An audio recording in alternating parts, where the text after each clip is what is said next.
அப்பா மில்கியில் இருந்தார். சுவாமி பக்தி கிடையாது. எங்கள் பெரியப்பாவை வந்து பெரியப்பா பொண்ணு தான் எங்கள் அம்மா.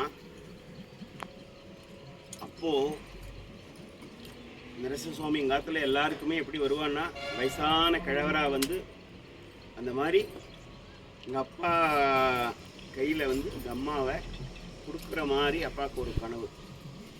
தாத்தாட்ட சொல்லும் பொழுது தான் இங்கே உங்களுக்கு பகவான் தரிசனம் கொடுத்துருக்கார். இன்னைக்கு ஃபேக்ட் என்னென்னா, இதில் என்னென்னா, அப்பாவோட லைஃப் இதே இந்த ஆற்றுலேருந்து பொண்ணு வராமல் இருந்திருந்ததுன்னா, ஏன்னா எங்கள் சித்தப்பாலாம் அப்படி இருக்கா, இன்னொரு சித்தப்பாலாம் இருக்கும், அவரோட லைஃப் வேறு எதுவும் போயிருக்கும்.